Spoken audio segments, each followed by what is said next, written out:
My granddaughter's birthday. Amidst the crowd's laughter and conversation, my son tugged my sleeve 4 times.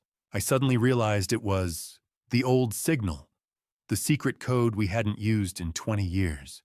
And when we met to ask about that signal, my son revealed a truth that shocked me to the point of collapse. That truth contained the crimes of a devil who had been perfectly disguised for years. I truly appreciate you taking the time to listen. Before we go any further, I'd love for you to drop a quick comment and tell me, where are you watching from right now? Certain details have been adjusted for storytelling and educational purposes. The message is what I hope stays with you. The moment my son tugged my jacket sleeve, I didn't look at his face. I looked at my watch, 3:14 p.m., marking the exact second my retirement ended, and my instincts took the wheel. I am Thane Garrison, 66 years old, and after 28 years, wearing a badge for the Oregon State Police, I thought I'd seen every mask a monster could wear. Usually retirement in Portland meant tending to the cedar deck and keeping the squirrels off the bird feeder. But the pressure on my bicep was a code I hadn't forgotten. It was the frantic, rhythmic pulse of a man who was drowning while standing on dry land. My son, Corbin Garrison, is 32 and works as a draftsman, carrying a weight of past mistakes that makes him far too eager to believe in second chances. He stood beside me near the gift table, the air thick with the smell of grilled chicken and the high-pitched chaos of Ria's second birthday party. He gave my sleeve a sharp, insistent tug, his eyes darting toward the center of the yard. I looked over and saw that the party wasn't just a celebration. It was a carefully staged networking event. Standing by the grill was Briar, my daughter-in-law of 3 years, a 34-year-old, who specialized in a specific kind of boutique investment that always seemed to favor the house.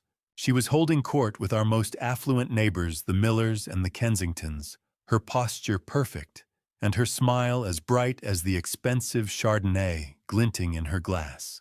I took a slow sip of my own drink, the oaky finish doing nothing to settle the sudden vibration in my gut.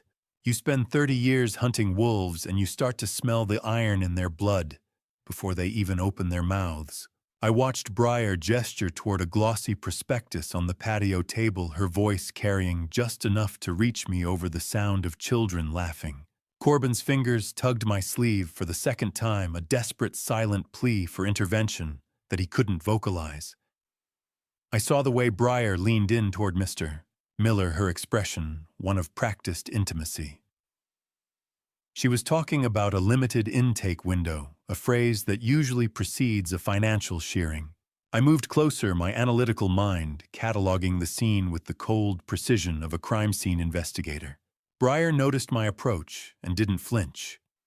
Instead, she tilted her head and invited me into the circle with a wave of her hand. Then she said it. The word that made my skin crawl. She looked Mr. Miller in the eye and described the Cascade Fund as a vehicle for frictionless capital. My internal database flared to life. Frictionless capital was a specific, predatory term used by a fraud ring I had investigated 5 years ago in the Medford district, a group that left a trail of emptied 401s and broken retirees in their wake. Corbin tugged my sleeve a third time, his face pale against the afternoon sun. I realized then that my son wasn't just nervous. He was terrified. The warmth of the May afternoon suddenly felt like the heat from an interrogation lamp. I adjusted my posture, the old authoritative weight returning to my shoulders as I locked eyes with the woman my son had married. She smiled at me, a perfect diamond-hard expression, and I realized I wasn't just a father-in-law at a party. I was a target being measured for the kill. I watched the wine in Briar's glass swirl a pale, expensive amber, while my son tugged my sleeve with the strength of a man who was drowning in clear water. That predatory smile she wore didn't just target the neighbors. It was a net closing around my entire family tree.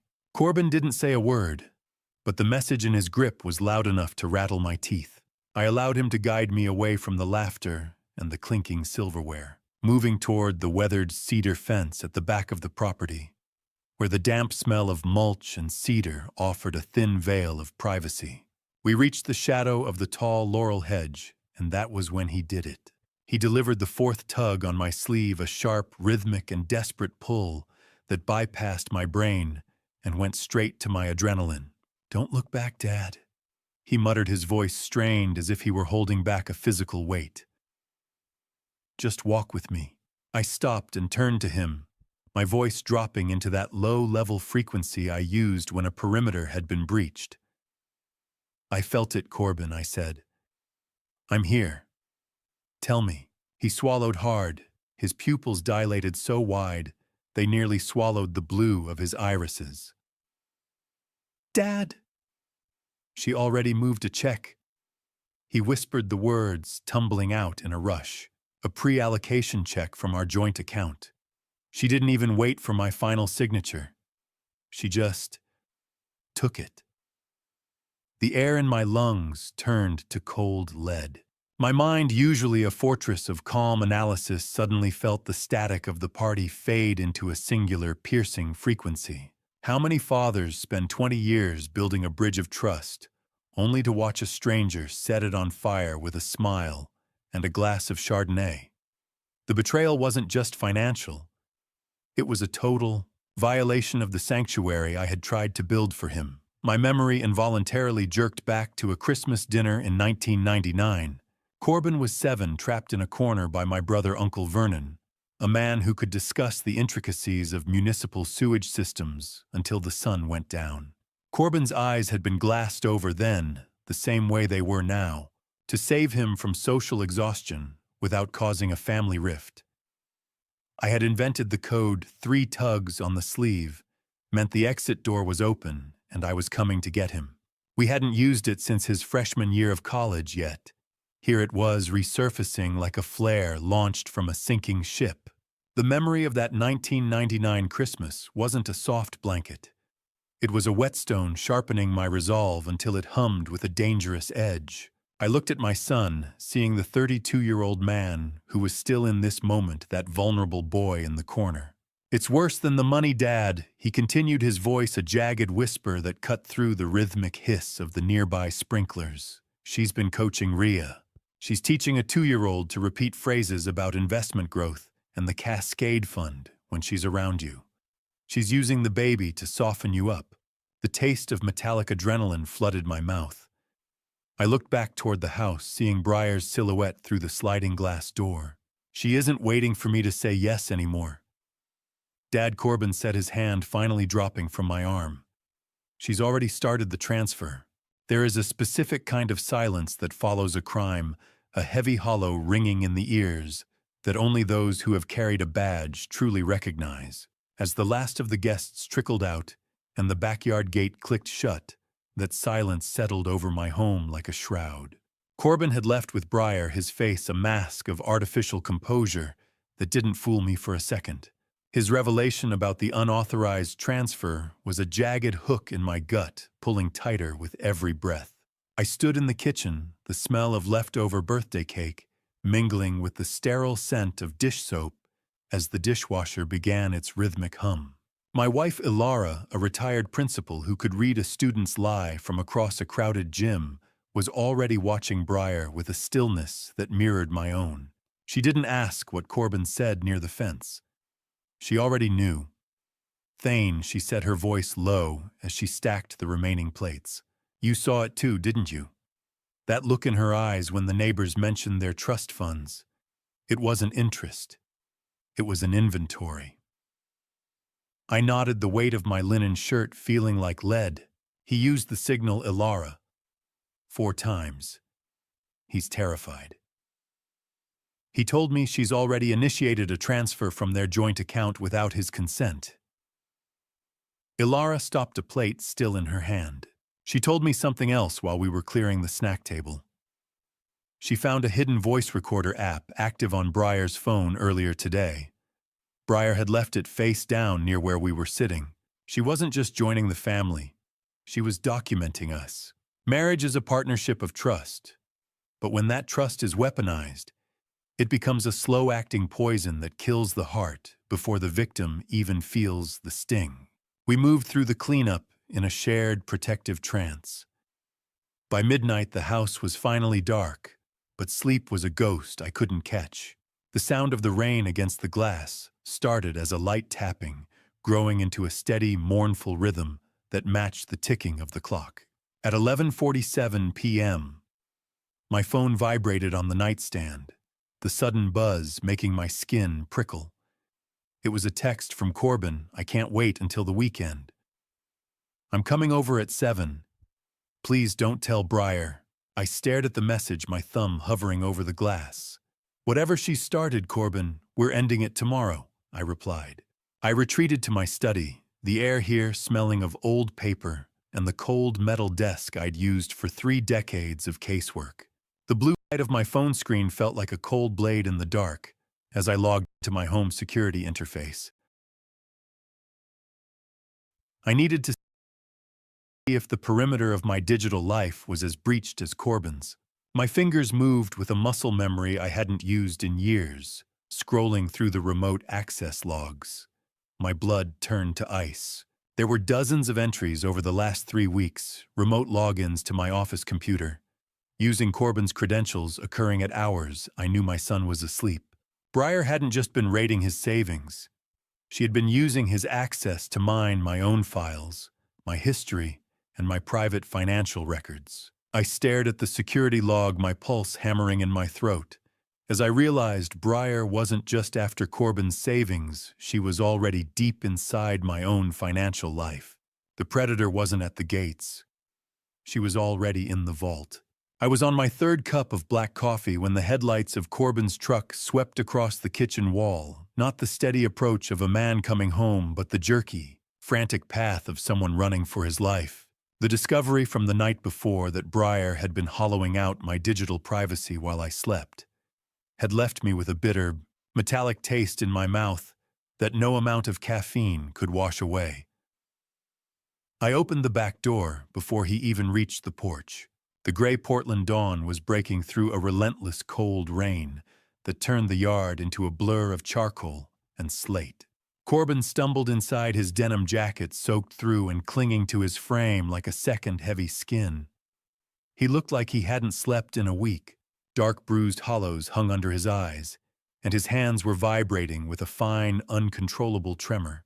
I guided him to the kitchen chair, the smell of stale coffee and wet fabric filling the small room.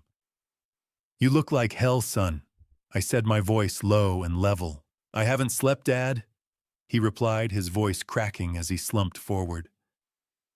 "Every time I close my eyes, I see my bank account hitting 0. It's like a countdown I can't stop." He didn't just suggest the investment, Dad. "She's already drafted the formal resignation letter for my current brokerage account. She told me she has the mobile transfer queued up on her phone. All she needs is my fingerprint to authorize the final push." The sheer clinical efficiency of the move made my skin prickle. You want to know the difference between a bad investment and a crime? A bad investment makes you feel stupid. A crime makes you feel like you're special. That's how they get the hooks in. Corbin reached into his jacket and pulled out a stack of documents, spreading them across the table. They were glossy, high-end prospectuses for something called the Cascade Private Capital Fund. The paper was thick, embossed with gold foil that caught the dim kitchen light screaming of exclusivity and high-altitude returns. "She says it's a friends and family allocation," Corbin whispered, staring at the pages as if they might bite him.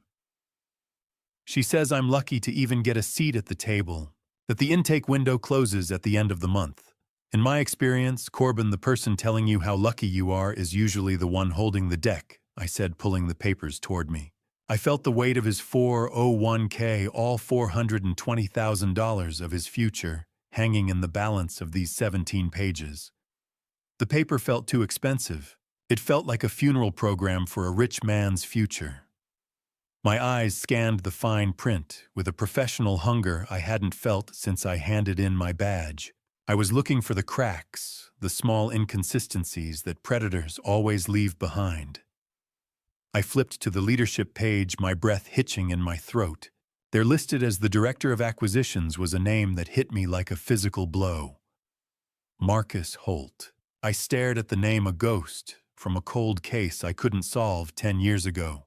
A man who had vanished after orchestrating a regional Ponzi scheme that ruined 50 families. I looked at the name and realized Breyer wasn't just a con artist. She was working for a kingpin.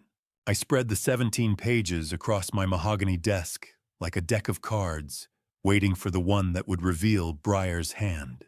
The clinical chill of my study, smelling of old paper, and the deep, sweet scent of polished wood usually offered me a sanctuary for thought. Today, it felt like a tactical operations center. Behind the closed door, I could hear the rhythmic, nervous pacing of Corbin in the kitchen, his boots heavy on the linoleum. My son was waiting for a lifeline, but as I adjusted my jeweler's loop, I suspected I was about to find a noose instead. The document was a masterpiece of misdirection.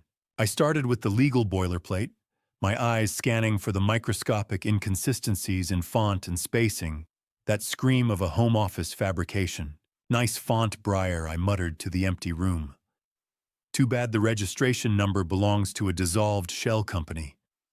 The deeper I dug, the uglier it became.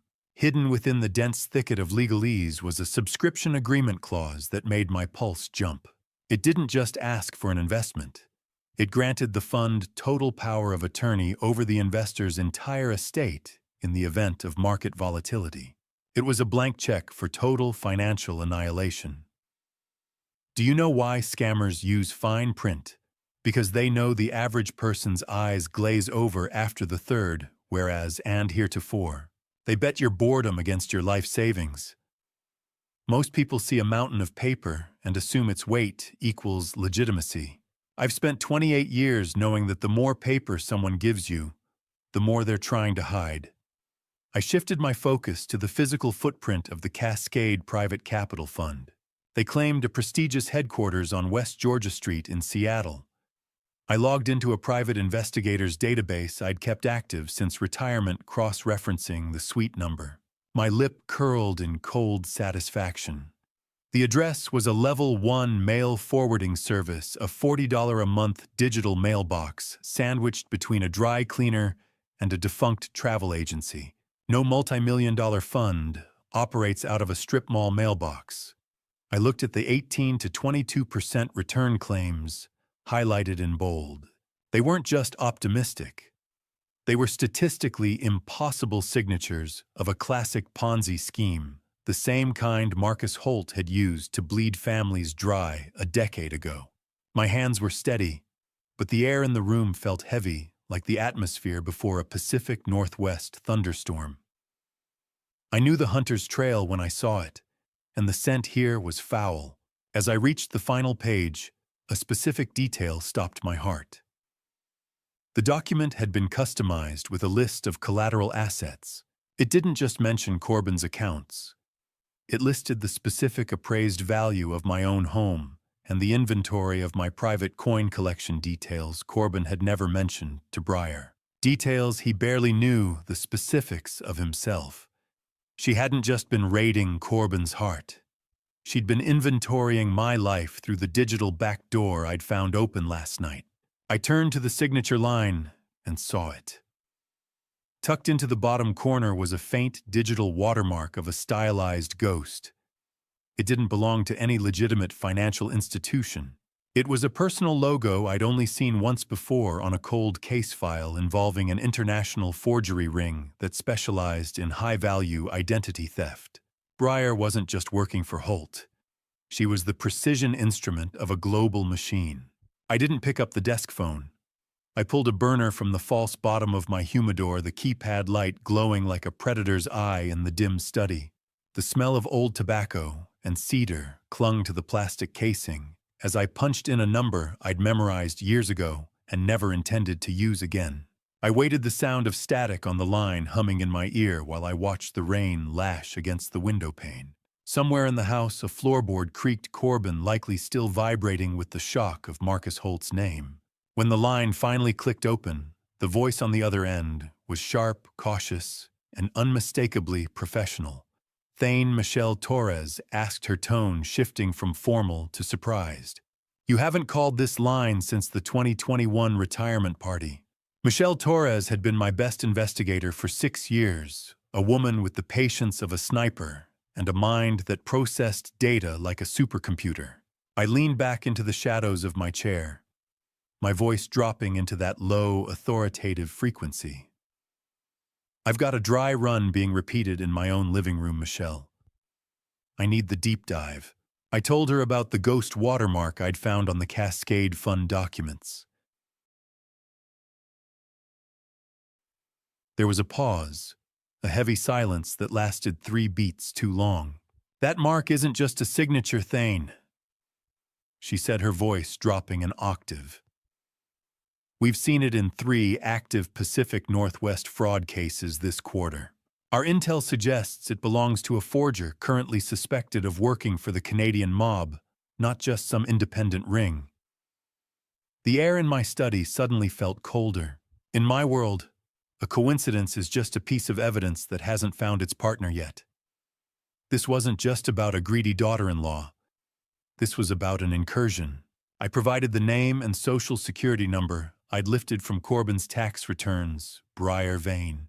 Michelle's keyboard began to clatter a rhythmic, frantic sound that I could hear clearly through the receiver. As she worked, my mind drifted back to the Phantom Fund case of 2018.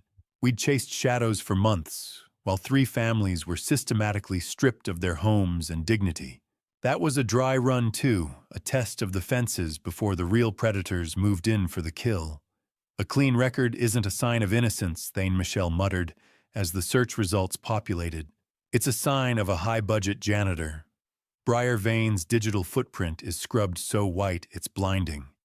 No social media before 2015, no credit history before she moved to Portland. Check the aliases," I told her, my jaw tightening. "Look for Sudbury or Mississauga connections." I knew the pattern. Then she went silent. That particular professional silence that meant she'd found the first hole in the lie. I could hear her breathing change, the rhythmic clicking of the mouse slowing down. "Thane, look at this," she whispered. Briar Vane's current Oregon driver's license was issued using a birth certificate that was reported stolen from a hospital fire in Ohio 10 years ago. She paused, and I felt the hair on my arms stand up. "The woman in your house isn't Briar Vane. I just pulled the death certificate from the national database. The real Briar Vane died in a car accident in 2014. My heart hammered against my ribs, a dull, thudding warning. "Stay away from her, Thane. You're living with a ghost." The ghost in my living room had a name, a 3-year marriage, and a daughter. But according to the state of Oregon, she was nothing more than a digital echo of a woman buried in a rain-soaked cemetery a decade ago. I stood by the window of my study, watching the gray Portland rain streak against the glass. The news Michelle had delivered felt like a physical weight, a cold draft that had finally found its way under the door. I could hear Corbin's muffled voice from the kitchen, probably talking to himself or nursing that cold cup of coffee, completely unaware that the woman he loved was a phantom. Michelle's voice crackled through the burner phone, detailing the real Briar Vane's 2014 car accident in Sudbury. It had been a messy affair, a late-night slide off a bridge that the local authorities never quite put to rest. "If Briar is a ghost, then who is the woman holding my granddaughter?" I asked, my voice a jagged whisper. "She's a ghostwriter." Thane Michelle replied, the sound of digital rustling following her words. "Someone who rewrites lives for a living. This isn't just identity theft. It's a total immersion." The nausea I felt was visceral, a slow churning in my gut, as I realized that every intimate moment, every shared plan, and every memory my son possessed was built on a foundation of skeletal remains and professional forgery. My mind flickered to the entry twist. The Sudbury crash report had holes large enough to drive a truck through. There were no witnesses, and the body had been burned beyond easy recognition. It occurred to me with a surge of professional coldness that the imposter didn't just steal a name. She might have cleared the path for the theft herself. How do you tell a man that the woman who sleeps beside him every night is a shadow wearing the skin of a dead girl? I watched dust motes dancing in the singular shaft of light, piercing the dim study, feeling the isolation of the truth. Michelle shifted gears, her tone sharpening as she pulled up the Eugene Martinez file. Eugene was a 71-year-old decorated veteran, a man of discipline and habit, who had been systematically groomed by a boutique wealth management firm where the imposter once worked. She had been his light, his emotional support after his wife passed, and then with surgical precision, she had presented the limited window for a life-changing investment. Eugene didn't lose his $95,000 to a bad market, Michelle said. He lost it to a consultant who remembered his birthday. It's a grooming cycle, Thane. She doesn't ask for the money until she's the only person the victim trusts. My protective fury began to refine itself into analytical clarity. Pattern recognition is a blessing until it starts showing you the shape of your own family's executioner. I could smell the stale coffee on my desk, a bitter reminder of the long night behind me. Then came the second twist. Michelle went silent for a moment, the sound of her rhythmic typing the only thing filling the space between us. I found a secondary contact in the Martinez file, she said, her voice dropping. A lawyer named Marcus Holt, who facilitated the final wire transfer. The name hit me like a second bullet. The ring was a machine, and Breyer was just the most visible gear. Michelle let out a sharp breath on the other end. Thane. I just pulled the witness statements from the Martinez case. Eugene isn't the only one she hit. There's a list of sons of wealthy retirees that the firm was tracking, and Corbin was next on the board. The revelation that my son was merely the next name on a predator's checklist left me in a state of clinical fury. I watched the digital clock on my desk flip to 6:00 p.m., the red numbers bleeding into the mahogany like a countdown I couldn't stop. I needed more than just a detective's instinct now. I needed a forensic verdict. I reached out to Stephen Gallagher, who had spent 20 years as a forensic accountant for the Crown, a man who could find a missing penny in a mountain of corporate trash. He had been reviewing the encrypted files I sent over an hour ago, and the tone of his voice when he answered told me the news was as grim as I'd feared. Thane, this isn't an investment document. It's a suicide note for a bank account, Stephen said, his voice crackling through the line. He explained that the Cascade Fund was a masterclass in what he called empty language. The subscription agreement was a frame without a painting. While it looked dense and official, the schedule for physical assets was intentionally blank, allowing the money to sit in a legal limbo. Even more insidious, he revealed that this Cascade Fund was a mirror of a legitimate high-performing fund in the Midwest. A savvy investor would search the name and see glowing reports, never realizing the routing number on their contract led to a digital black hole. How long do we have, Stephen? I asked, my hand tightening on the cold phone receiver.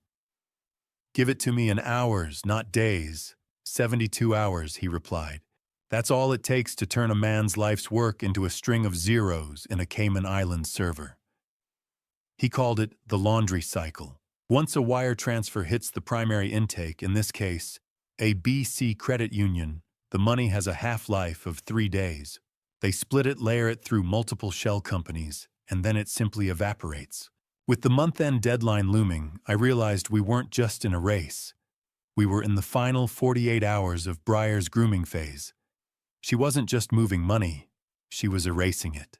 Believe me when I say that the most dangerous weapon in a thief's arsenal isn't a gun. It's a wire transfer confirmation. It's silent, it's instantaneous, and it's absolute. I felt the smell of old mahogany in my study turn oppressive, the weight of the silence outside my door pressing in. My analytical mind was already calculating the logistics of a freeze, but Stephen's next words stopped me cold. He had traced the email metadata from the prospectus Corbin had given me. Thane, this document wasn't sent from a corporate office, he said. It was sent from an IP address inside your own house at 3:15 a.m. yesterday. I felt a surge of ice water in my veins. Briar had been sitting in my guest room, using my own Wi-Fi to send the instruments of my son's destruction while I slept 20 feet away. The betrayal was no longer just financial. It was territorial. The hunter was inside the camp using my own fire to sharpen her knives. The study door creaked open, the sound echoing like a gunshot in the stillness.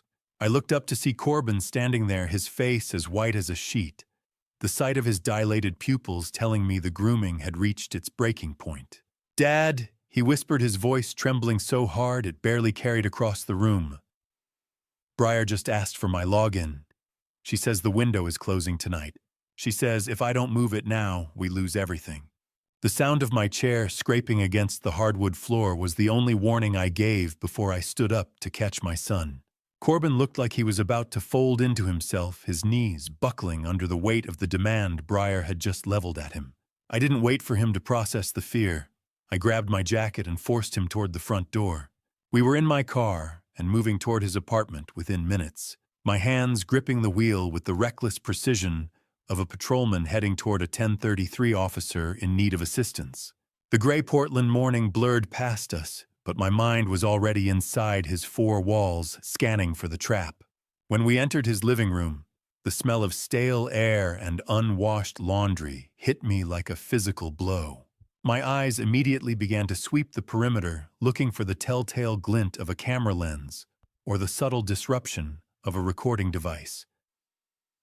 Briar had been busy.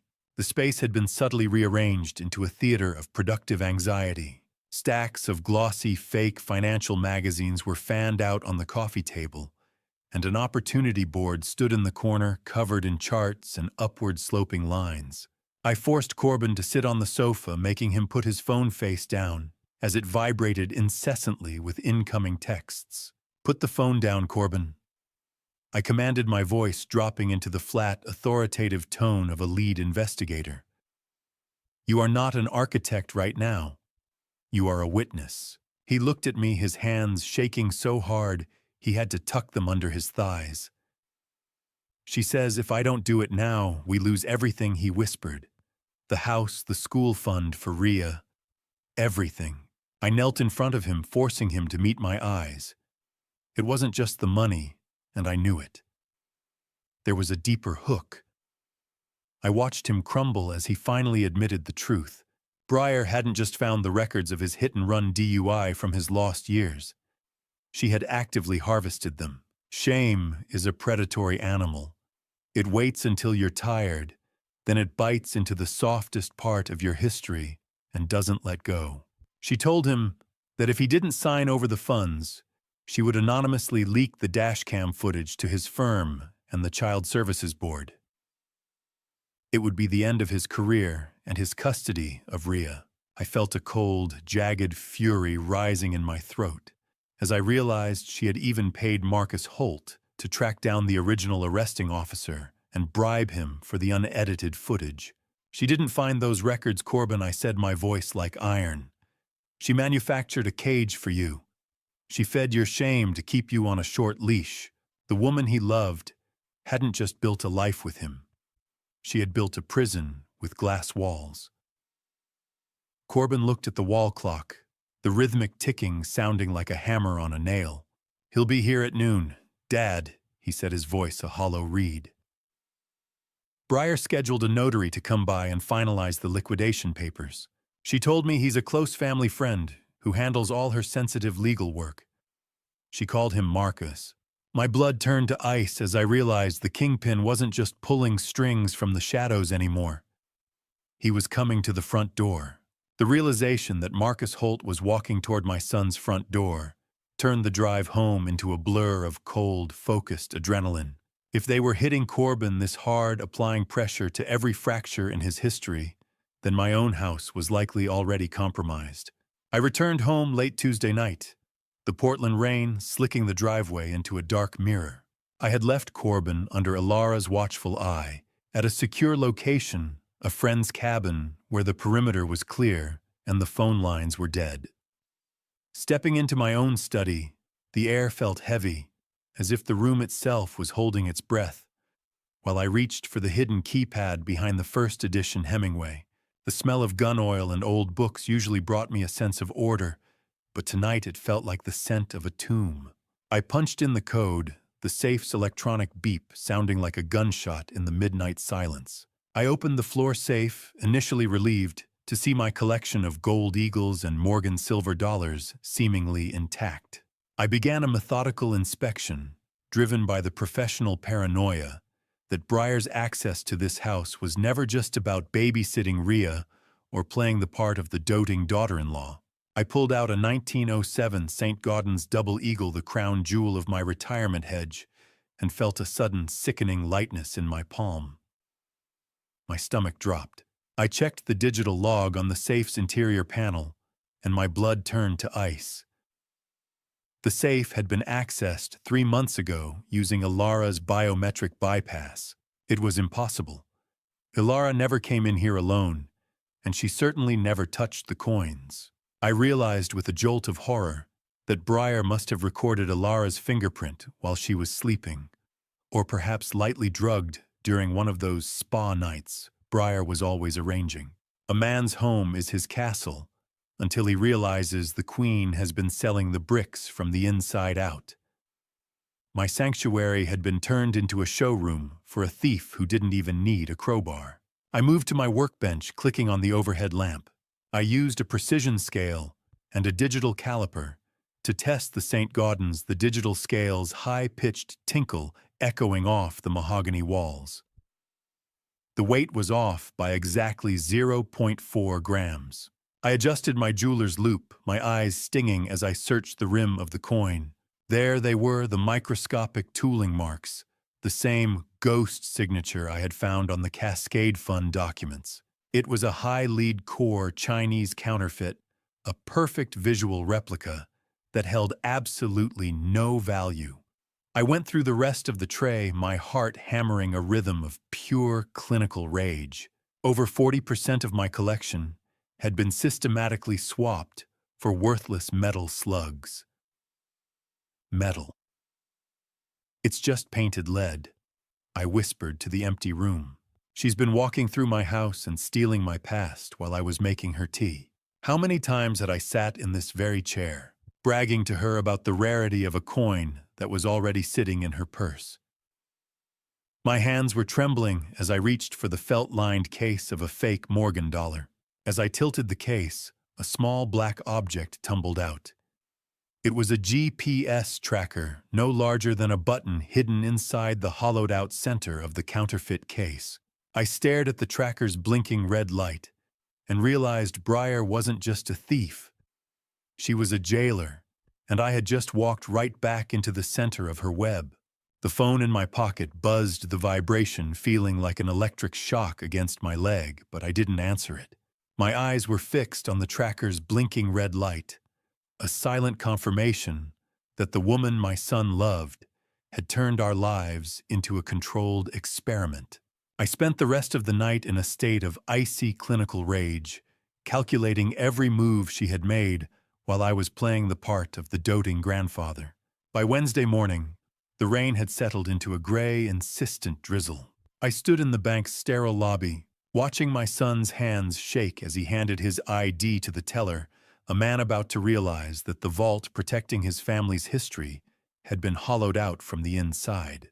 Corbin moved with the lethargy of a man who had already accepted the worst, but the reality was far more surgical than he imagined. We were led back to a windowless viewing room that smelled of ozone and old paper, the heavy vault door swinging shut behind us with a finality that made the air feel thin. When the teller pulled the long metal deposit box, I saw Corbin's shoulder drop. He didn't even have to open it. He knew by the way the metal slid across the table. It was too light. Inside, there were no emeralds, no graduation Omega watch, and no heirloom gold. There was only a single folded receipt for a jewelry cleaning service that didn't exist. It's gone, Corbin whispered, his voice echoing in the small, sterile room. "Dad, she told me she put it in here for safekeeping after the move." I felt the cold metal of the table under my palms. "Check the access logs, Corbin," I said, my voice sounding like gravel. "Every time a shadow moves, it leaves a signature." We were moved to the bank manager's office, where the rhythmic typing of the keyboard felt like a countdown. The manager revealed that Briar had accessed the box 8 months ago, signing as Briar Vane Garrison. But that wasn't the end of it. The manager looked at us with a pained expression, revealing that she had used the jewelry as collateral for a high-interest bridge loan in Corbin's name, a loan that was now 3 months overdue. Have you ever looked into the eyes of someone you loved and realized they were just a mirror reflecting the person they wanted you to be while they picked your pockets? Corbin sat there, a hollowed-out version of the man I had raised. He began a mental inventory of their apartment, the realization hitting him like a physical blow. The golf clubs he thought he'd left at the club, the vinyl collection he thought was in storage, even his backup laptop, they weren't lost. They were liquidated. He recalled Briar's comforting voice, the way she'd sigh and tell him he was getting forgetful because he was too stressed at work. "That's the hallmark of a professional son," I said, my heart breaking for him. "They don't just steal your things, they steal your confidence so you won't look for them." The ink on the final document the manager handed us was blue, simple, and final. It was a pawn slip Corbin found tucked in the corner of the empty box for his grandmother's wedding ring. It was dated the very morning of their first wedding anniversary. Corbin dropped the slip, his face twisting into a mask of pure, unfiltered rage. "She didn't just take the money, Dad," he said, his voice cracking. "She took my mother's memory and sold it for $40 a month.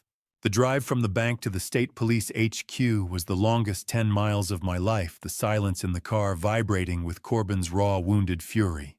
I didn't use the visitor's entrance. I swiped my retired officer's badge at the side gate, the heavy magnetic lock clicking open like the jaws of a trap finally being set. The smell of institutional floor wax hit me as we moved through the corridors, a scent that usually meant order, but today smelled like a crime scene stretching back years.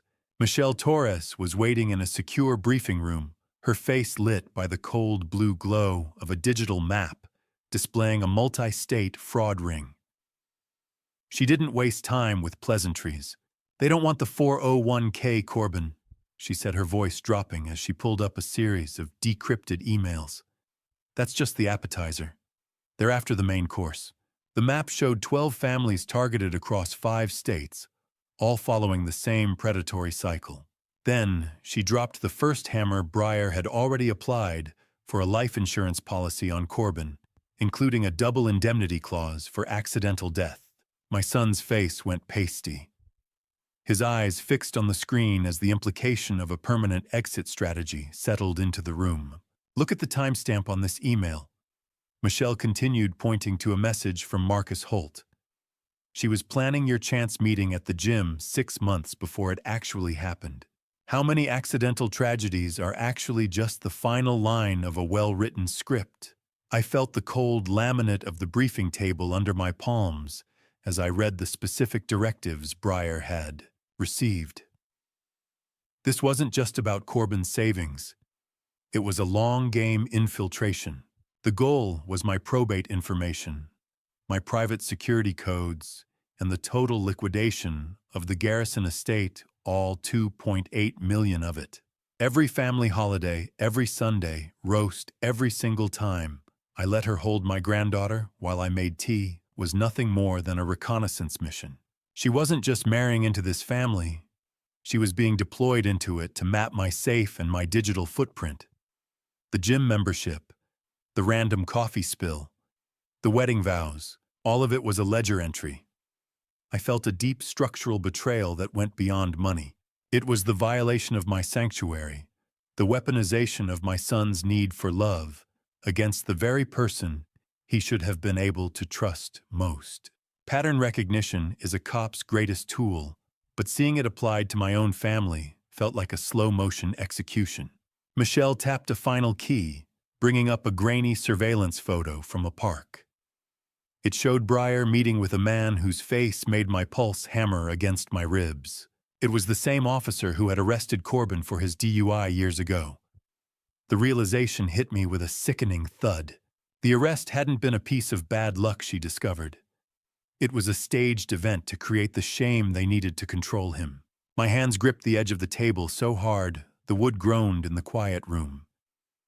She didn't just find his past, Michelle.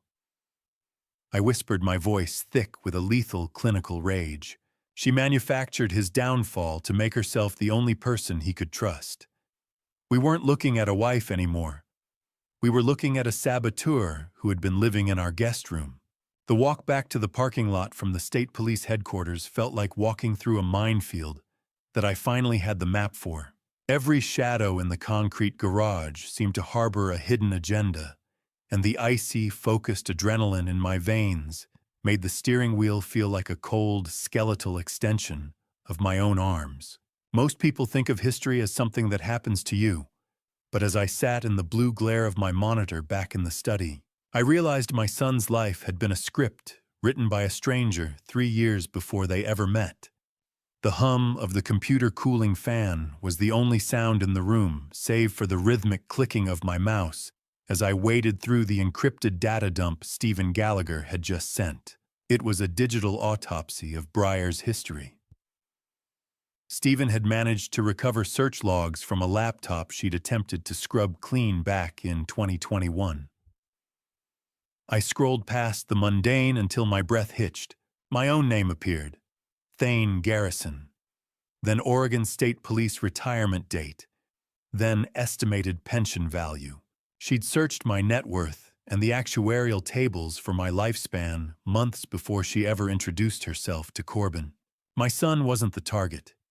He was the weakest entry point into the estate I'd spent 30 years building. My gut twisted with a clinical horror. There was even a secondary target list, specifically naming my wife Ilara. Breyer had been mapping out ways to create a rift between us, preparing to isolate me if the angle with Corbin failed to yield the keys to the vault. She didn't fall for his smile, Stephen. I muttered to the empty room, the smell of stale coffee lingering like a bad memory. She fell for my actuarial tables. How do you tell a man that the most beautiful coincidence of his life was actually a trap set by a woman who had already spent 100 hours studying his morning coffee routine? The data showed she joined Corbin's gym exactly 2 weeks before their meet cute at the juice bar. She had set Google alerts for his social media check-ins and used a fitness app to track his jogging routes until she knew his pace better than he did. The random spill of her protein shake that started their first conversation wasn't a clumsy accident. It was a timed tactical insertion, as calculated as a SWAT team breach. 4 months of stalking just to say hello. That's not romance. It's a siege. The date on the search query was October 14th. 11 months before the wedding. The hunt started before the prey even knew the season was open. I felt my paternal fury sharpening into a lethal, protective focus.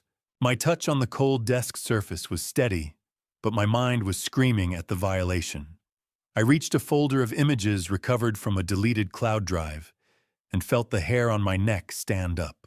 One photo showed Breyer standing on the sidewalk outside my house a full year before she married my son. She was holding a floor plan of the neighborhood, her eyes fixed on my front door with the hunger of a wolf. I zoomed in on the photo, my heart hammering against my ribs. She wasn't alone. She was holding the hand of a man whose face was blurred by motion, but whose signet ring I recognized instantly. It was the same unique heavy gold band I'd seen on Marcus Holt during a brief, tense deposition a decade ago. The ghost wasn't just in the machine. He was standing on my curb. The walk from my study to the kitchen felt like moving through a house that was no longer mine, but a crime scene I hadn't finished processing. I sat in the parking lot across from the coffee shop, the headset in my ear crackling with the ambient noise of a crowded cafe, and the heavy, rhythmic thumping of my son's heart. Through the window of Stumptown Coffee, I watched Corbin approach the corner table where Briar sat, her posture as poised and predatory as a hawk. The smell of roasted beans and wet raincoats seemed to drift through the receiver, or perhaps my mind was simply filling in the gaps of the institutional gray afternoon. Corbin took a seat, his phone recording every vibration from his front shirt pocket. I listened as he began his performance, his voice pitched in that specific submissive tone of an apologetic husband. "I'm sorry for the hesitation, Briar," he said, and I could hear his shallow, controlled breathing. "I just wanted to make sure we were doing what's best for Rhea." Briar didn't miss a beat. Her manicured nails tapped the table with a sharp, rhythmic click that sounded like a ticking clock. "It's okay, honey," she replied, her voice smooth as silk. "High net worth moves like this are always a bit scary the first time." Sensing the imminent payday, she dropped her guard, detailing the Cascade private capital structure with a terrifying, predatory grace. She leaned in closer, whispering that the notary who would sign the final documents was a close family friend named Marcus. The name sent a jolt of ice through my chest. It confirmed the ring's local presence and the absolute lack of independent oversight. Hearing her voice through the receiver was like listening to a siren, beautiful, melodic, and designed to lead a man straight onto the rocks. She was good. She was the kind of professional who could sell a drowning man a lead vest and make him thank her for the wait. Briar then provided the exact wire transfer details for a credit union in British Columbia. Her voice steady as she explained they avoided big banks for processing speed. She confirmed the 18 to 22% annual returns on audio, explicitly telling Corbin that the intake window would slam shut in less than 24 hours. I noted every admission, every fraudulent solicitation, and every unregistered security claim, as if I were back on active duty building a case for a prosecutor I hadn't met yet.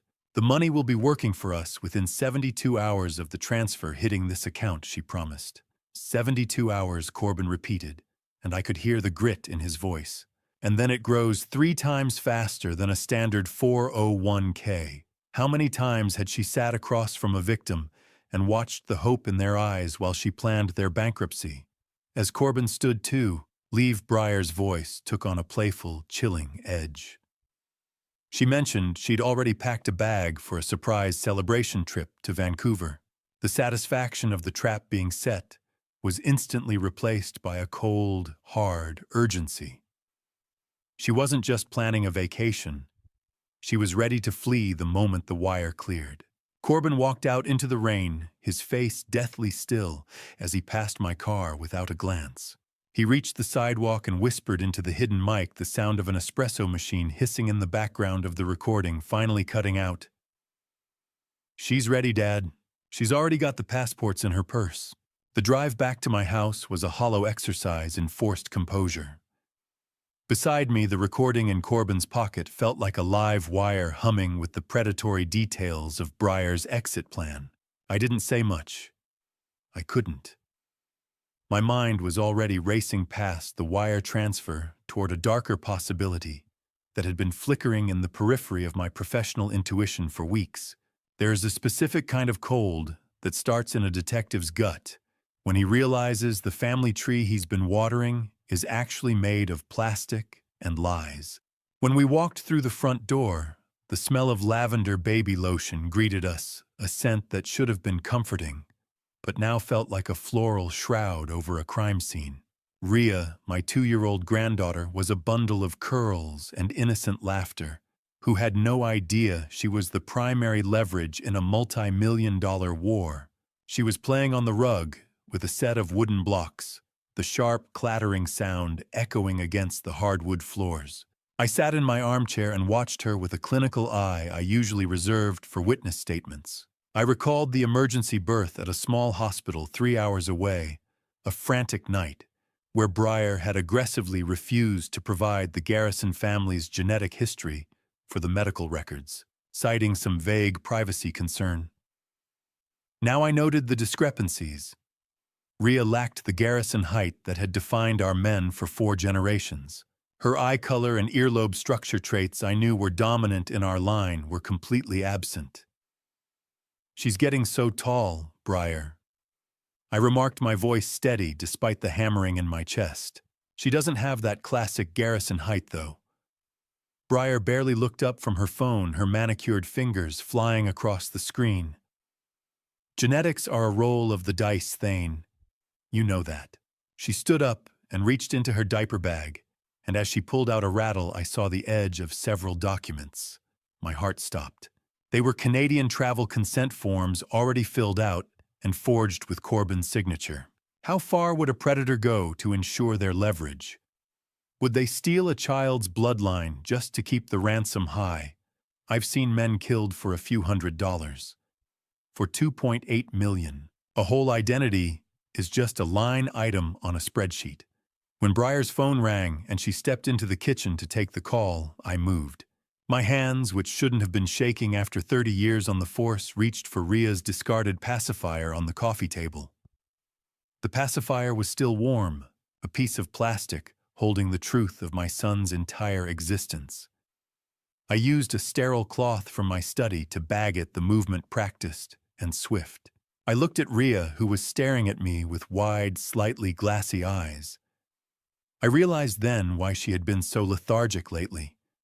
The faint herbal scent of a sedative clung to her breath. Briar wasn't just planning to leave. She was ensuring the cargo remained quiet. I retreated to my study and locked the door. I logged into a secure lab portal I'd used during my private consulting years and initiated a 72-hour rush paternity comparison against the sample Corbin had provided during his last physical. I clicked confirm on the lab request, my heart hammering against my ribs as I looked at the countdown timer, 72 hours, until I found out if my granddaughter was even a garrison at all. The 72 hours felt like a lifetime, each second ticking by with the weight of a gavel striking the surface of my soul. I sat in my study, the smell of old paper and stale anxiety hanging in the air like a fog I couldn't navigate. My eyes were fixed on the monitor, my hands cold as I watched the refresh icon spin on my laptop screen. A small, silver circle that held the power to delete 2 years of my son's life with a single percentage point. When the encrypted file finally bloomed into clarity, the world seemed to stop spinning. The lab results were stark, clinical, and absolute, a 0% probability of paternity. Corbin was not Rhea's father. I felt a sickening weight settle in my chest, the kind of heavy, airless pressure I'd only felt at the most grisly crime scenes. 0. It was a clean break. A total fabrication. She didn't just steal his money. She stole his bloodline. As I dug deeper into the technical breakdown of the alleles, a darker suspicion began to take shape. I cross-referenced the markers with the data Michelle had provided on the ring's known associates. My pulse hammered as I found a partial match between Rhea and the forger's lineage. It was a factory setting. The ring wasn't just stealing lives, they were literally breeding the leverage they needed to hollow out men like my son. A paternity test doesn't measure love. It just measures the distance between two people's cells. But in a court of law, that distance is an ocean. I heard the ticking clock on the mantel sounding like a countdown to an execution.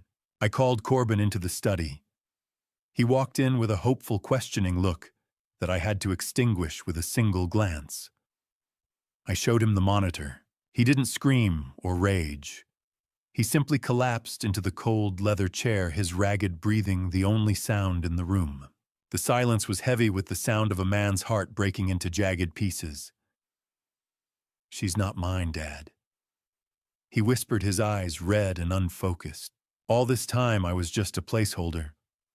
I watched him struggle with the existential gravity of the lie, the realization that every midnight feeding and every first step had been part of a long-game performance. If a man builds a house on a foundation of sand, but fills it with a lifetime of warmth, is the home any less real when the tide comes in? Corbin answered that question himself. He looked up, his face hardening into a fierce, defiant mask I hadn't seen since he was a boy, defending a friend on the playground. "It doesn't change a thing," he said, his voice regaining its steel. "I'm the one who held her when she had the fever. I'm her father. Period."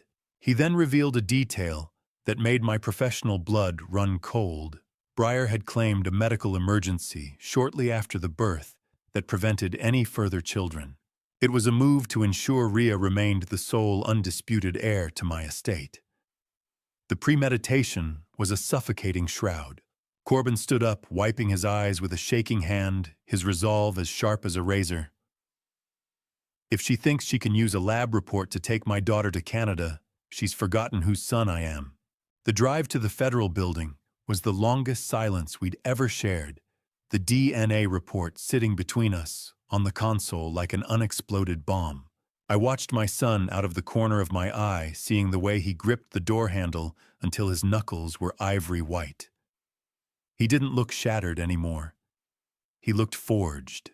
The steel doors of the federal building closed behind us with a pneumatic hiss that sounded exactly like a prison gate, only this time I was the one making sure the right person ended up on the inside. We were led deep into the interior, through corridors that smelled of institutional coffee and nerves, until we reached a secure war room. Michelle Torres was already there, standing beside Agent Vance. Agent Vance was a tall, lean man with the tired eyes of someone who had seen too many life savings vanish into thin air, and he looked at my son like a piece of evidence he couldn't afford to break.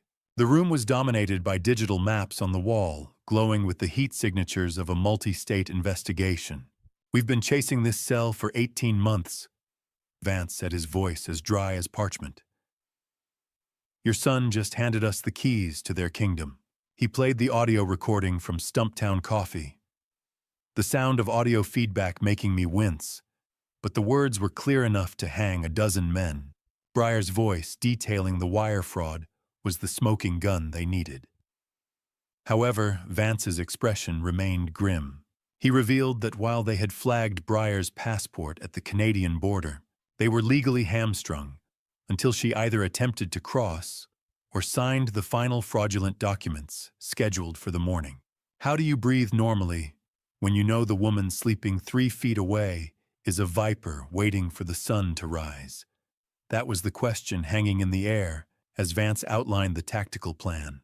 It was a 3-pronged raid scheduled for 8 a.m. Friday. Corbin's apartment, Marcus Holt's legal office in Seattle, and the residence of their primary forger. "Corbin, you have to go back," Vance said, leaning over the cold metal table. "You have to be the man she thinks she's already broken." One more night of normal. I felt a surge of protective fury, but I knew the man was right. In a tactical operation, the silence is never empty. It's filled with the variables you haven't accounted for yet. If she smells the FBI, she won't go to the bank. She'll go for the border, and she'll take the girl with her. The pressure of the 72-hour window was crushing now, a physical weight on my shoulders. Then Michelle tapped a key, and a new flight manifest appeared on the screen. She unmasked a private charter flight booked for 11 a.m. Friday from a small private airfield. It was paid for in cash by a Diana Voss. "That's her," I whispered. "She's not waiting for the bank transfer to clear. She's leaving as soon as the signature is on the paper." The arrest window wasn't just tight. It was a needle's eye. Vance looked Corbin dead in the eye, his voice dropping to a low, lethal register. "If she takes that child and reaches that airfield before we breach, she's gone. You cannot fail tonight." The walk back to the parking garage felt like stepping into the cold air before a dive. I had spent my career learning that the most dangerous moment isn't when you're in the dark. It's when you finally think you've seen everything, and you let your guard down for one heartbeat. By the time I arrived home at 6 o'clock, a deceptive sense of control had settled over me. I retreated to my study, the blue light of the monitor illuminating the final investigative logs I was syncing with the FBI's cloud server. My hands were steady, my mind already cataloging the victory. Ilara and I shared a tense dinner, the clinking of silverware against china, the only rhythm to our hushed conversation about the psychological parent doctrine we would need to secure Ria's future. "Tomorrow morning, Alara," I said, leaning back with a sigh that felt far too much like relief. "By 8:05, this is over. Vance is ready. The trap is set." Alara looked at me, her eyes clouded with a wisdom I should have heeded. "Don't underestimate her, Thane. A cornered animal doesn't just run, it bites." I brushed it off, confident in the digital trail I had helped blaze. I didn't notice the static on my burner phone until it was too late. As I reviewed the logs, I saw an entry twist I hadn't prepared for, a series of doctored text messages, originating from my own encrypted line messages that painted a picture of a man unhinged, threatening violence against my daughter-in-law. She hadn't just been watching, she had cloned my burner.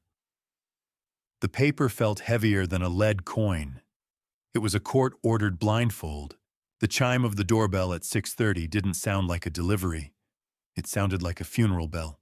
I opened the door to find a process server, a weary-looking man in a wrinkled polo shirt, a low-level cog in a legal machine that Breyer had just hijacked. He didn't look me in the eye as he thrust a stack of cold, crisp legal papers into my hand. "You've been served, Mr. Garrison," he muttered. "You need to step back from the door." I looked down at the temporary restraining order. The words "harassment, erratic behavior, and threats of violence" jumping off the page in stark black ink. It was an absolute prohibition 500 feet from Breyer and Ria, and zero contact with Corbin. "She's isolating them," I whispered, my heart hammering against my ribs. "This isn't a legal move. It's a tactical wall. How do you protect your family when the law itself has been turned into a weapon for the thief?" I felt Alara's presence behind me, her face draining of color as she read the top page. The car engine of the process server idled in the rain-dampened driveway, the smell of exhaust and wet pavement filling my lungs. I flipped to the witness statement at the back, expecting a fabrication from a stranger. Instead, I found a betrayal that reached into the marrow of my bones. The statement confirming my unstable history was signed by a familiar name. I looked at the signature on the witness statement and felt my stomach drop. It wasn't just a former cop. It was my own brother Vernon, who had been groomed and used to bury me. The conspiracy hadn't just reached the precinct. It had reached my dinner table years ago, and now the gate was locked from the outside. The darkness of Friday morning at 6 a.m. felt like a shroud, and my phone was a dead weight I wasn't allowed to touch. That legal paper in my study, signed by my own brother, had effectively severed my connection to the people I needed to protect most.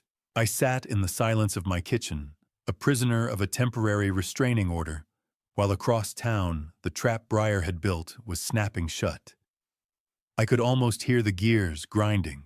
The sun hadn't even cleared the Cascades when Breyer dropped a manila envelope onto the breakfast table in Corbin's apartment. Not with the gentleness of a wife, but with the heavy, final thud of a guillotine blade. Corbin told me later that the sound seemed to echo through the entire flat. She didn't offer him coffee. She offered him an ultimatum. Inside that envelope was a copy of the DNA results I had spent 72 hours sweating over. She'd intercepted them, or perhaps she'd had a duplicate set all along. "You're not her father, Corbin," she said, her voice a flat line. "You're just a roommate who's been paying the bills." She laid out the final wire transfer authorization for the $420,000, her triumphant smile glinting in the dim light of the kitchen. If he didn't sign it by noon, she was filing for emergency sole custody, using the DNA to prove he had no rights before vanishing to Canada. She'd already filed a petition, using the doctored evidence she'd used against me, painting the whole Garrison family as a nest of dangerous lunatics. How do you look into the eyes of the woman who shared your bed and see only the cold, calculating hunger of a wolf? My son sat there, feeling the walls of his life closing in. But he remembered my training. He fought back the urge to scream, to reach across the table and demand his life back. Instead, he forced his breathing to slow. He played the part of the broken, defeated man she expected him to be. "Fine," he told her, his voice trembling with a well-earned desperation. "You win. Just don't take her. I'll sign it, but I have to do it at the bank branch at 9 to make sure the flags don't trigger an automatic freeze." The coffee in his mug was cold. The air in the room was colder. Briar leaned back, watching him with the satisfaction of a predator that had finally worn its prey down. "Good boy," she purred. "I knew you'd see reason when the stakes were high enough." Corbin's stalling bought the FBI 2 critical hours, a thin margin of safety, in a game that was rapidly running out of time. While she was distracted by her victory, he managed to trigger the SOS signal we'd set up on the smart thermostat, a simple temperature spike that would alert the task force. But as he stood up to clear the table, he saw it. A small, flesh-colored bud in her ear glinting as the morning light caught the plastic. She wasn't just acting on her own. She was being coached in real time. Marcus Holt was in her ear, directing the kill from a nearby vantage point. Briar tapped her earpiece and smiled, a look of pure triumph that made Corbin's skin crawl. "Marcus says the notary is 10 minutes away," she said. "We don't need the bank, Corbin. We're doing this here." I watched the grain of the video feed from the smart doorbell vibrate as heavy, silent boots moved into the stairwell. The federal hammer was finally in the air, and Briar had no idea the ceiling was about to collapse. I was legally barred from being within 500 feet of that apartment. But Michelle had opened a digital window for me, a secure link that let me monitor the silent swarm of tactical teams saturating the complex. On my monitor, heat signatures moved like ghosts through the rain-drenched shadows of the hallway. Inside the apartment, Corbin was a statue of forced calm, distractedly bouncing Rhea on his knee, while a cartoon jingle played with mocking cheerfulness in the background. Briar paced the length of the living room like a hungry cat, her manicured fingers twitching every time she glanced at the window. "He's just pulling in now, Corbin," she said, her voice tight with a predatory greed she could no longer hide. "Get the pen ready. I need to change her diaper first." Briar Corbin countered, his voice steady even as 82 heartbeats per minute thudded against his chest. "Just give me a second." I saw the entry twist clearly on the high-definition perimeter. Cam, the notary arriving in the black sedan, wasn't a civil servant. He was a man built like a fire hydrant, wearing a suit 2 sizes too small and carrying a briefcase that likely held more lead than paper. As he stepped out, the jacket pulled tight, revealing the unmistakable print of a concealed weapon. The celebration trip to Vancouver was never meant to have a return flight for my son. "Before I show you what was actually inside that briefcase, are you still with me? Comment 1 word for what you're feeling right now, so I can see how you're reading this. Please note, what follows contains recreated details for narrative purposes meant to convey the core message of vigilance. If this crosses your comfort line, you can leave now." The notary reached the threshold of the building. In my ear, Michelle's voice was a sharp, professional whisper. "Target is at the threshold. All units hold for the primary signature. Thane, if you're listening, we've got them." The tactical lead signaled breach minus 60 seconds.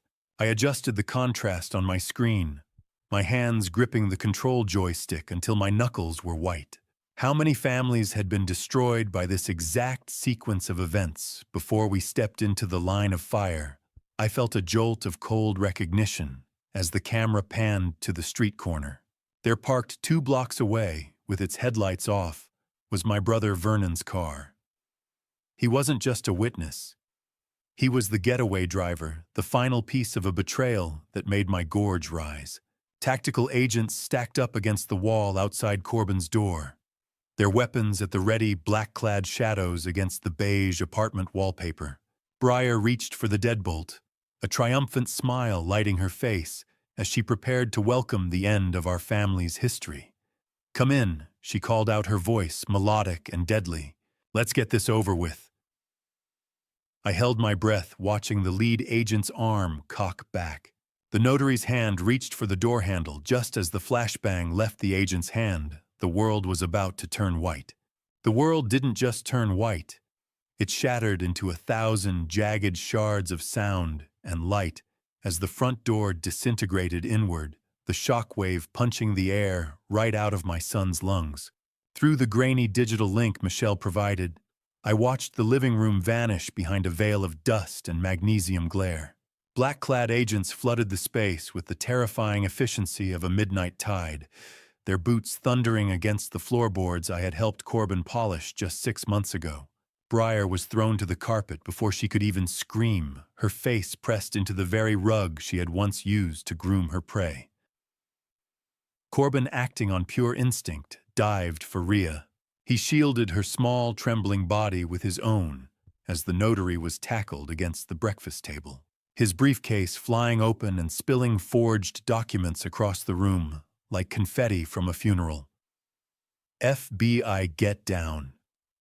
Hands behind your head. The lead agent roared his voice, cutting through the ringing in my ears. I saw Corbin pull Rhea tight against his chest, whispering words I couldn't hear, but could feel in my own marrow. I've got you, little bird.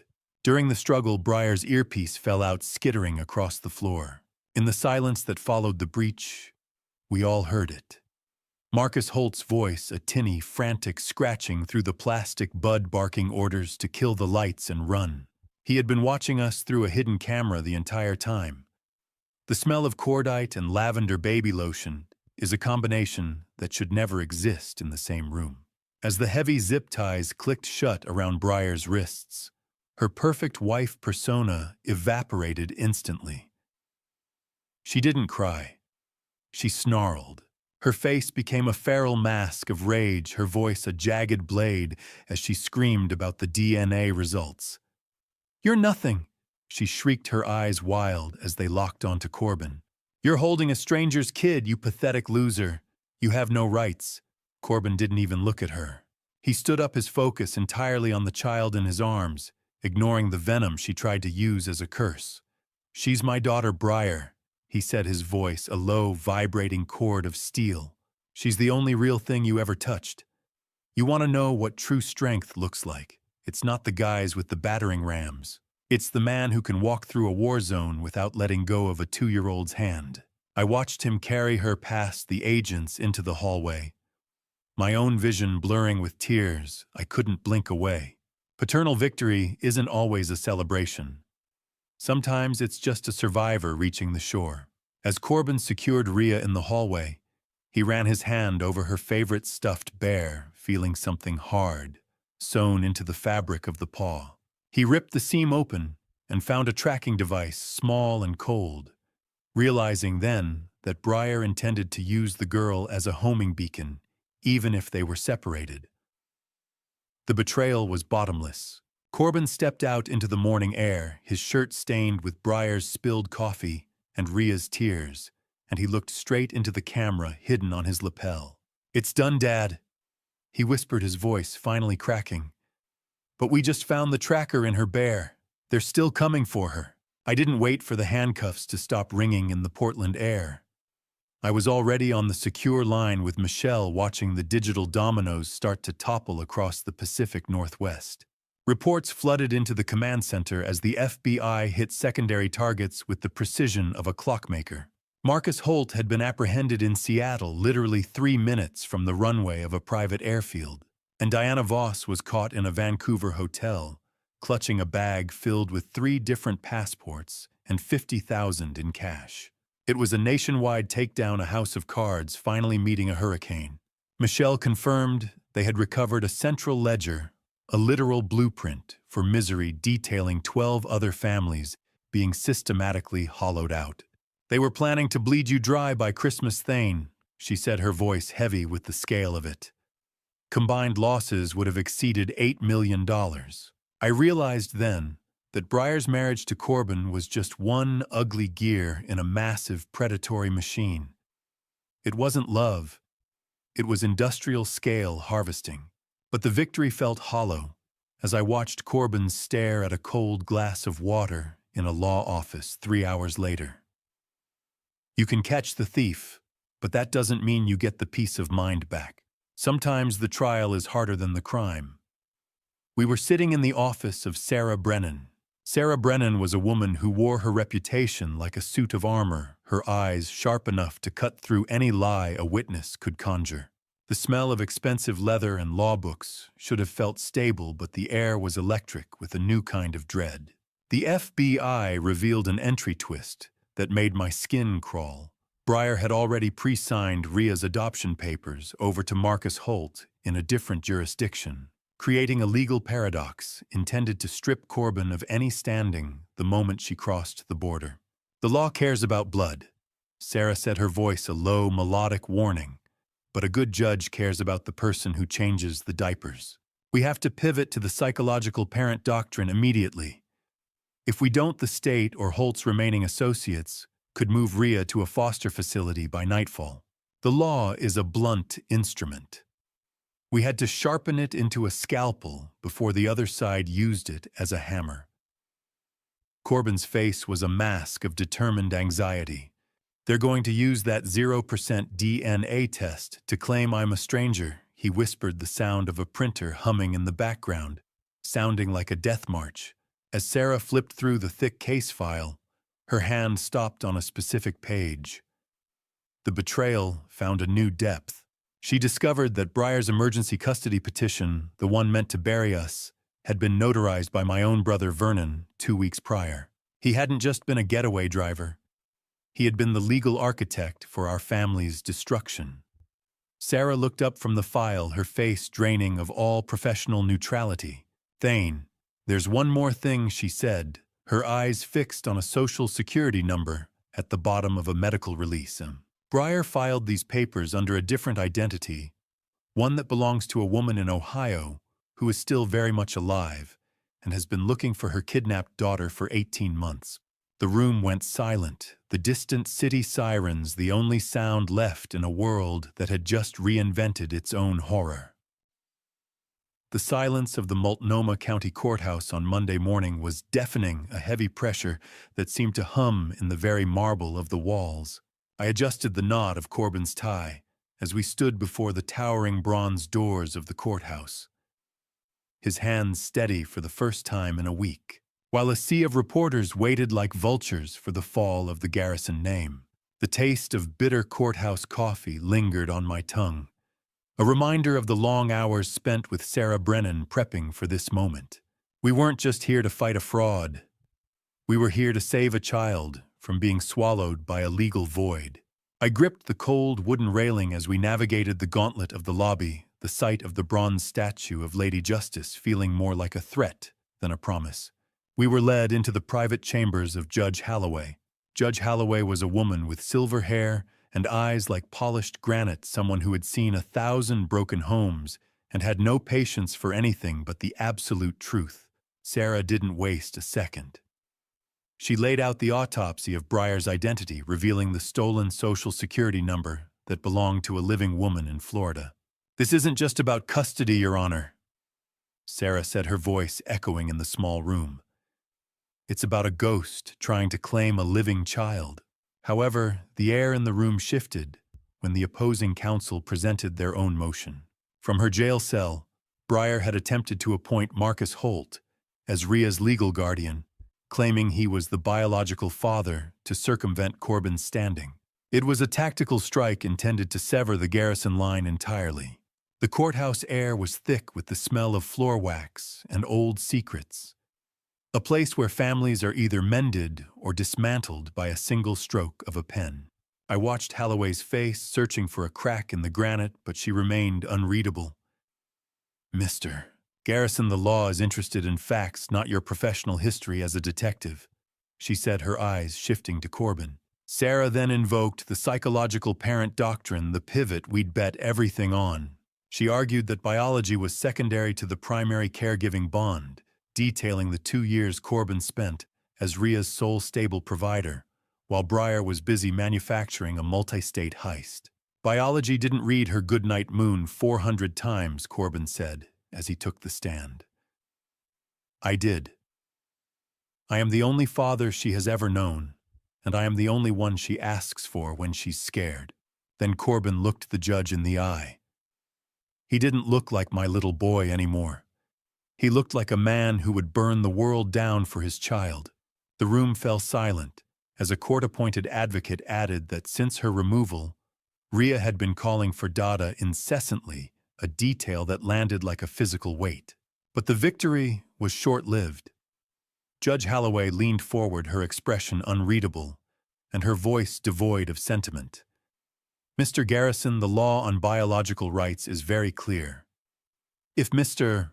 Holt is the father, your psychological bond may not be enough to stop her from being handed to a stranger. I felt the floor drop out from under me as I realized the kingpin was still holding the high ground from behind bars. The sound of Sarah Brennan's briefcase clicking open was the last thing I heard before we retreated from the courthouse to find the ammunition we needed to survive it. DNA is just a sequence of proteins, but a fatherhood is built from 3,000 sleepless nights, and I was going to make sure the court felt every single one of them. We couldn't let Marcus Holt's biological claim stand as the final word. Back at the Garrison home, I transformed the dining room into a tactical command center. The smell of printer ink was thick in the air, a chemical sharp contrast to the stale, lukewarm coffee sitting on my desk. Thousands of time-stamped photos and videos were spread across the mahogany table like the fragments of a broken mirror we were trying to piece back together. Ilara sat at the laptop, the sound of her rhythmic typing a constant hum as she meticulously cross-referenced pediatric records and daycare logs. We found that Corbin had attended 100% of Ria's medical appointments, while Breyer was allegedly traveling for business. Every fever, every first step, every nightmare, it was all Corbin. Ilara said, her voice trembling but determined. We aren't just proving he's a dad. Ilara, I replied, staring at a photo of my son holding a sleeping Ria. We're proving she was never a mother. I uncovered an entry twist that made my blood run cold as I dug through Breyer's faked health logs. She had been systematically faking Ria's allergies to peanuts and dairy for over a year, using them as a weapon to restrict Corbin's movements and keep him isolated from his own social circle. It was the ultimate leash. A mother's love is supposed to be a sanctuary. For Ria, it was a ledger. By midnight, I managed to bypass the encryption on Breyer's secondary cloud drive. I sat in my study, my hand steady on the cold computer mouse as I read the archives. The clinical horror of it was staggering. In emails sent to Marcus Holt during the first year of Ria's life, Breyer described the child as a necessary anchor and a long-term insurance policy for the Garrison estate. She called her a leverage unit. My granddaughter was a line item on a spreadsheet to these people. How do you explain to a 2-year-old that her very existence was an investment strategy? I felt a sickening realization wash over me, followed by a surge of righteous anger that cleared the fatigue from my mind. This goes to the judge. Tonight. I won't let them reduce a child's soul to a financial instrument. As I scrolled through the final documents, I found an email from Breyer to the forger that revealed the true depth of her depravity. She had actually spent months looking for a child to adopt through illegal human trafficking channels before deciding to use Marcus as a biological donor because it would look more authentic for the scam. She didn't want a daughter. She wanted a prop that shared the ringleader's genetic code. I found a folder labeled Project Exit and felt the hair on my neck stand up as the screen flickered in the dark room. Breyer hadn't just planned to take Ria to Canada. She had planned to leave her there with Marcus and disappear entirely once the Garrison money was laundered. Ria wasn't even the prize to her. She was just the bait. The meeting with the district attorney's office felt like walking into a storm that was finally blowing in our favor. I carried the weight of the Project Exit files in my mind, but in my hands, I carried the physical evidence of a monster. I stepped into the cold, fluorescent office air, the smell of old file folders and institutional floor wax grounding me as I prepared for the final deep dive into the wreckage Breyer had created.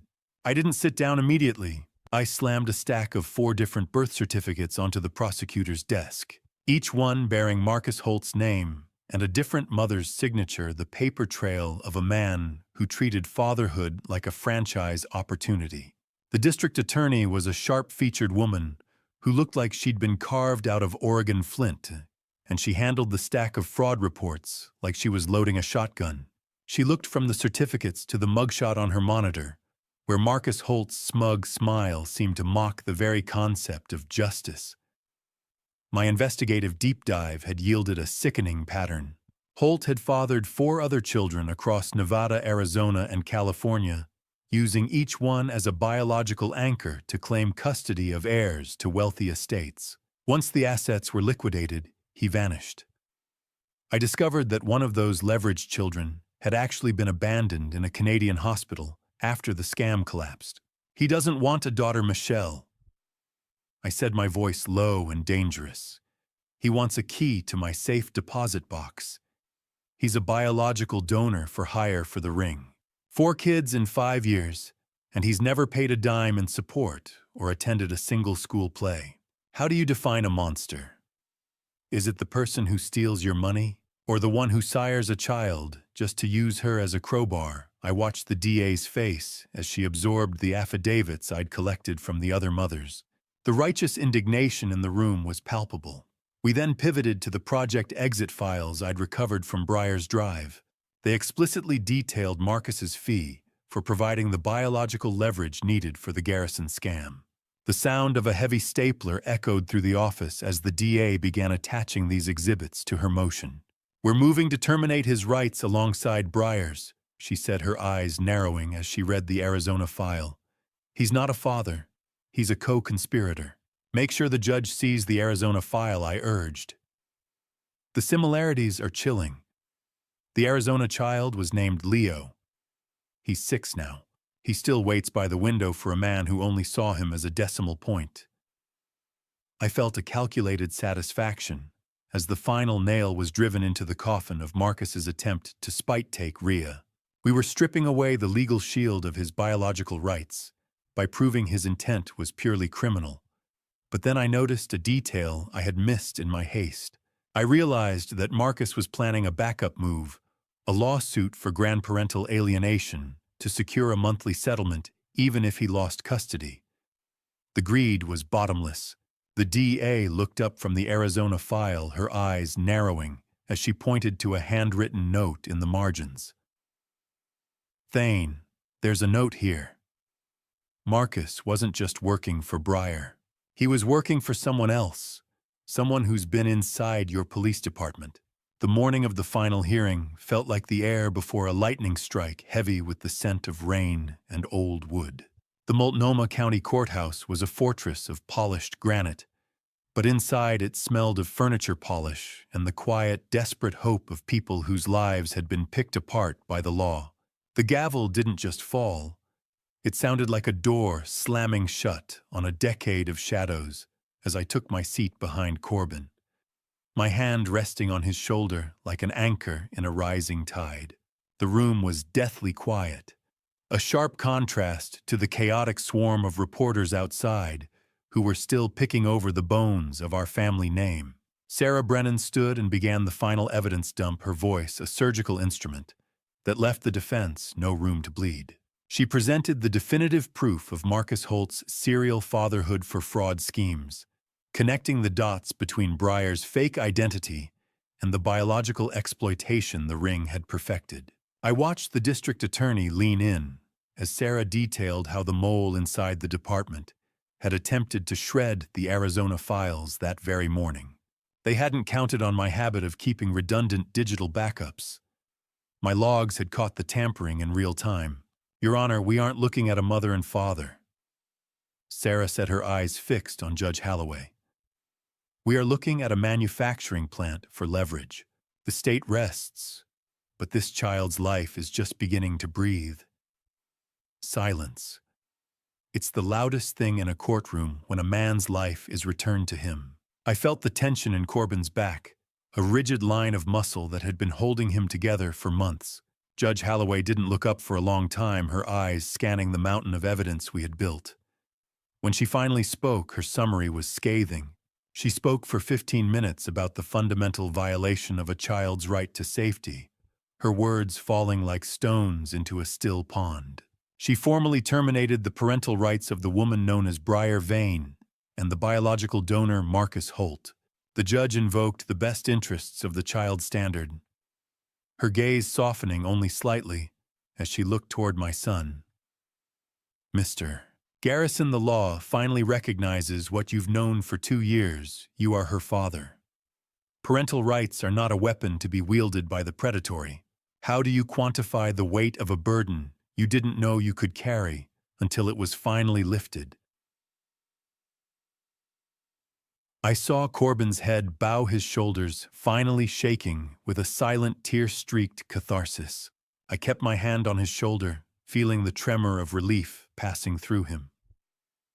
As the bailiff stepped forward, the cold glint of handcuffs caught the light.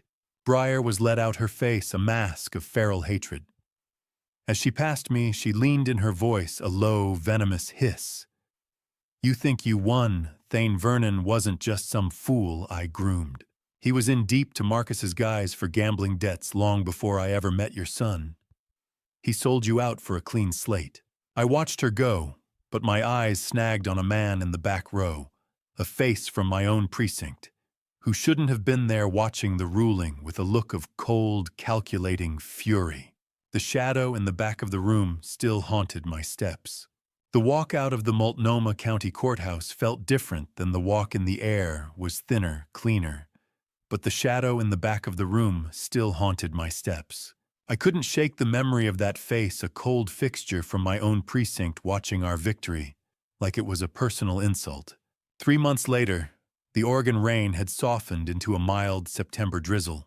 Adoption isn't just a legal filing. It's a soul-level correction of a biological error.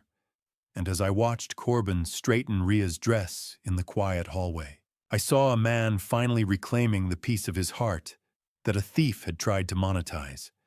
We were back for the final decree, the formal closing of a wound that had nearly bled us dry. The atmosphere in Judge Holloway's private chambers was intimate, a sharp contrast to the clinical brutality of the trial. Ilara stood beside me, her hand resting on my arm, while Ria explored the thick rug with a curiosity that made the heavy mahogany furniture seem less imposing. During the ceremony, my phone buzzed with a message from Michelle. I felt a chill that had nothing to do with the air conditioning. She had identified the man from the back row. As a former internal affairs investigator, I had forced out of the department years ago for ethical breaches. The grudge wasn't just professional. It was a decades-old poison that had found a new vessel in Briar's ring. I'm not taking her in because I have to. Your Honor, Corbin said, his voice echoing with a quiet, resonant strength. I'm taking her in because I'm the only one who truly has. She's been a Garrison in her heart for a long time. Today the ink just catches up. The court-appointed advocate gave a glowing report describing a stability in our home that Briar had spent years trying to dismantle. Ink. It's so thin, yet it weighs more than blood when it's drying on an adoption decree. I watched Judge Holloway reach for a specialized silver pen, the metal glinting under the warm office lights. The scratch of the fountain pen on thick parchment was the most beautiful sound I'd heard in years, a rhythmic final punctuation mark on my son's ordeal. Congratulations, Mr. Garrison, the judge said, handing the document to Corbin with a rare, genuine smile. You are her father, in every sense the law and the heart allow. Corbin held the paper with a reverence usually reserved for religious texts, his eyes shining as he looked down at the daughter who was now and forever his. Thank you, Your Honor, he whispered, for everything. I felt an immense surge of pride, but my detective's instinct remained a jagged edge beneath my suit jacket. Can a man ever truly retire? Or is the badge just something you wear on the inside of your ribs for the rest of your life? The muffled sound of courthouse traffic filtered through the glass, a reminder of the world waiting outside. As we gathered our things and moved toward the door, I leaned down to adjust the stroller. My fingers brushed against a rough paper envelope tucked into the side pocket of Ria's seat. A dead drop I hadn't seen anyone place. I opened it to find a copy of Ria's new birth certificate. A thick, violent red X had been drawn through my name. I looked at the red X on the document and felt the cold steel of my old life pressing back into my palm. The adoption was finished, but the war for my family's safety had just entered its final, most dangerous phase. The walk to the parking garage felt like a tactical retreat through a sniper's alley. Every shadow a potential threat, and every passing face a reminder that the red X on Ria's birth certificate was a live wire. I spent the next few weeks in a state of controlled hypervigilance, but today I had to put the badge back on, if only in spirit. Justice in a federal courtroom doesn't move with the speed of a bullet. It moves with the crushing, inevitable weight of a glacier, and today, the ice was finally set to break. I sat in the gallery of the Portland Federal Courthouse, the echoing footsteps in the marble halls, a rhythmic precursor to the reckoning. Natalie, the woman I had known as Briar, sat at the defense table. The prosecution was relentless, stripping away her carefully crafted persona and laying bare the systematic psychological grooming she had used to hollow out our lives. A surprising detail emerged during the proceedings. Natalie had maintained a secret offshore account intended for Ria's upkeep, proving she fully expected to keep the child as a permanent anchor, even after the financial heist was complete. The judge's voice was like a hammer as he handed down the sentence: 15 years without parole. I watched Natalie's defiant mask finally crack her eyes wide with the realization that a decade and a half of her life had just been traded for a failed scam. 15 years. It's a start, I whispered to the empty air, but it won't buy back the time she took from my son. A prison sentence is a strange kind of clock. It doesn't tell you what time it is, only how much time you've wasted. Marcus Holt received 20, a heavy punctuation mark, on a career of siring leverage for profit. I left the courthouse and drove toward the coast, the air getting cleaner as I pulled into a quiet veterans' retirement home. Eugene Martinez was a man whose back was still straight from decades in the Corps, but whose eyes were clouded with the specific heavy fog of a man who'd been betrayed by someone he trusted. I found him in the sunroom, the smell of hospital-grade disinfectant lingering in the air. I told him about the convictions and the recovery of a portion of his laundered funds. For the first time, the shame in his eyes began to lift, replaced by the light of the afternoon sun hitting the medals on his side table. "They're going away for a long time, Eugene," I said, resting a hand on his arm. "You were the one who gave us the first thread." "I didn't care about the money as much as knowing I wasn't crazy," he replied, his voice thick with emotion. "Thank you, Detective. Redemption isn't a check in the mail. It's the ability to look at your own reflection without flinching." As we spoke, Eugene reached into his pocket and pulled out a small, weathered coin. "It's a St. Gaudens," he said, handing it to me. "Natalie gave it to me during our first meeting. It's real." I felt the heavy gold coin in my hand and realized she'd made a sloppy mistake. She'd accidentally traded a real asset for a lie, and that single slip had led us straight to her door. I walked Eugene back to his room, but as I reached the lobby, I stopped. Outside, a black sedan with government plates was idling at the edge of the parking lot. Through the tinted glass, I saw the glint of a familiar face. The man from the precinct was inside, his eyes fixed on me with the cold, silent promise of a debt yet to be settled. The smell of slow-roasted garlic and rosemary shouldn't feel like a victory, but in a house that had been treated like a crime scene for months, it was the scent of a ceasefire. I stood by the kitchen counter, my movements practiced and calm, as I peeled the potatoes for our first Sunday roast since the scandal began. The drive home from Eugene's home had been a slow-motion scan of every rearview mirror, every intersection, and every shadow, but the hypervigilance was beginning to find its floor. I watched Alara move with a grace that had been brittle for too long. "Pass the twine, Thane," she said, her voice finally losing that sharp, guarded edge. Let's focus on dinner, not the front gate. I handed her the roll, glancing toward the living room. Corbin was on the rug, his face lit by the golden Sunday afternoon light.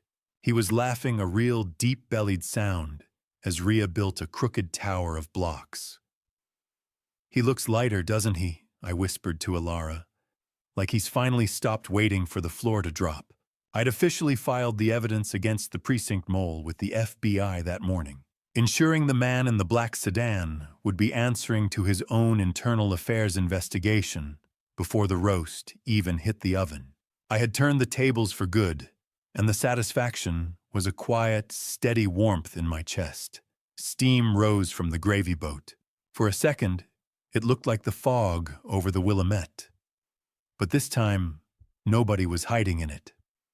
We moved to the dining room, the table set with the good china that had survived the storm. The taste of home-cooked comfort was a revelation after months of bitter coffee and courthouse sandwiches.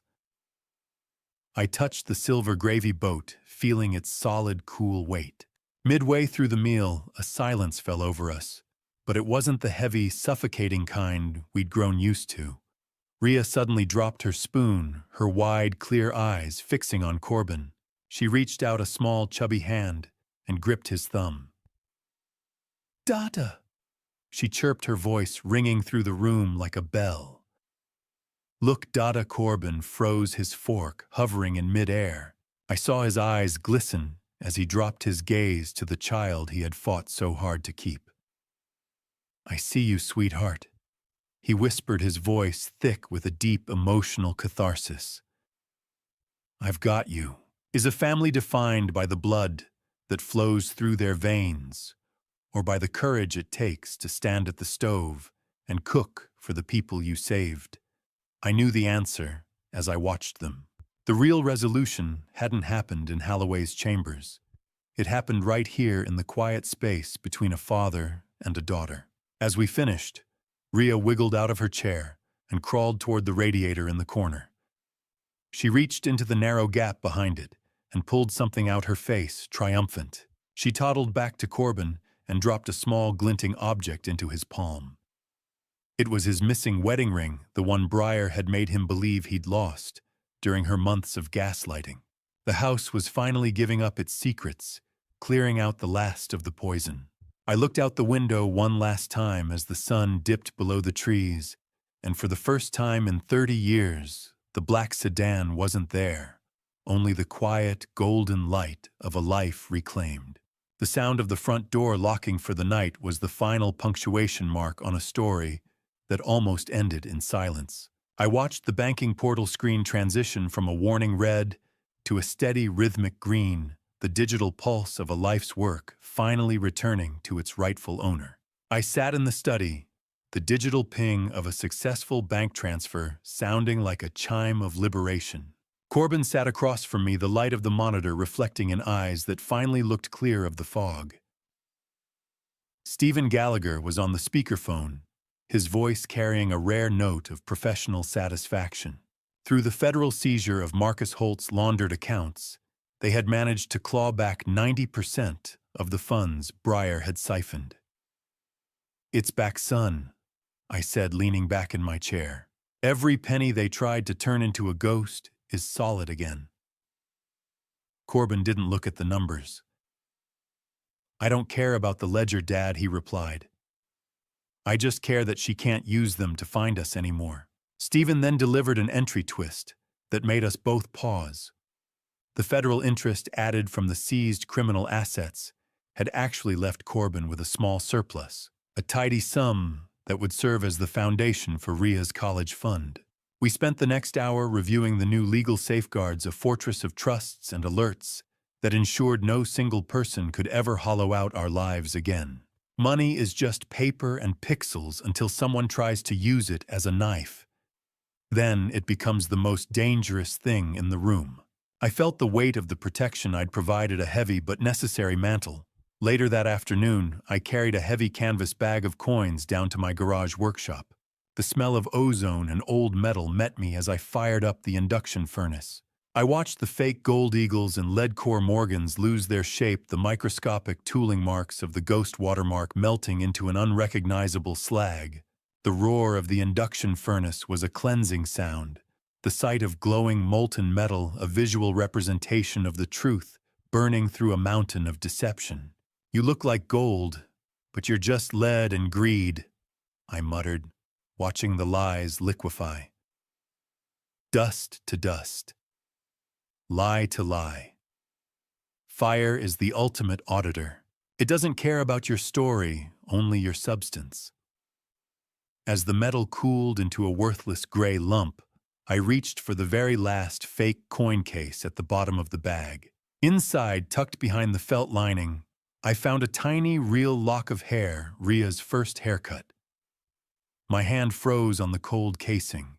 It was a final, confusing fragment of a woman who was a monster, but perhaps for one fleeting minute had tried to be a mother. It was a piece of Natalie that Corbin never knew existed. I looked at the lock of hair, then at the orange glow of the furnace. I tossed the lock of hair into the furnace and watched it vanish in a puff of white smoke, finally erasing the last link to the woman who never existed, but whose wake we would be sailing through for the rest of our lives. The protection of the Garrison legacy was no longer a mission. It was a settled fact.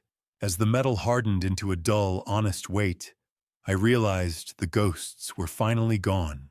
I stood at the edge of the Pacific, the salt spray stinging my eyes as I scattered the last of Eugene Martinez's ashes into the gray surf, the final debt paid to a man who died knowing he wasn't a fool.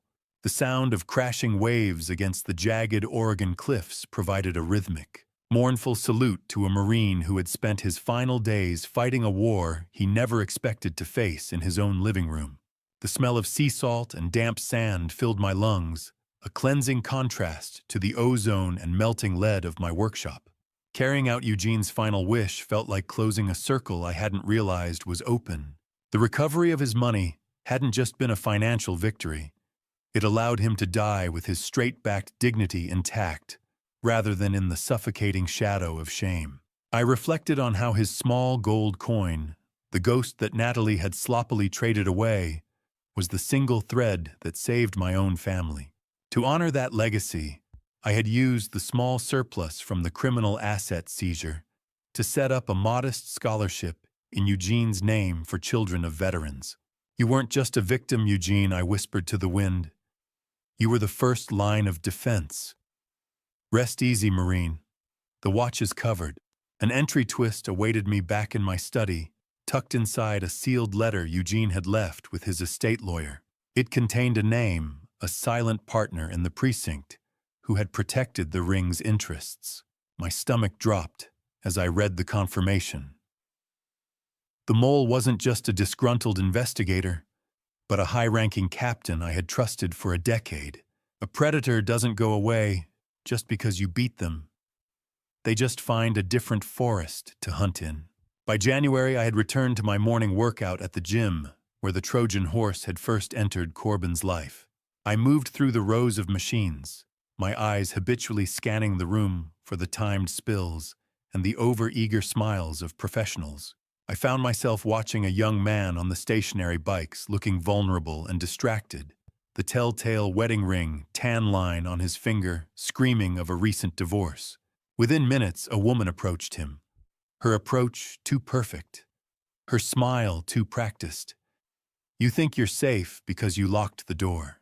But remember, the person who sold you the lock might still have the key." I didn't intervene directly. I wasn't that man anymore. Instead, I pulled my phone and made a quiet call to Michelle. "I'm at the East Side branch," I said, my voice dropping into a low, lethal frequency. "Row 4 stationary bikes. We have a live one. Retirement doesn't suit you." Thane Michelle's voice crackled through the line.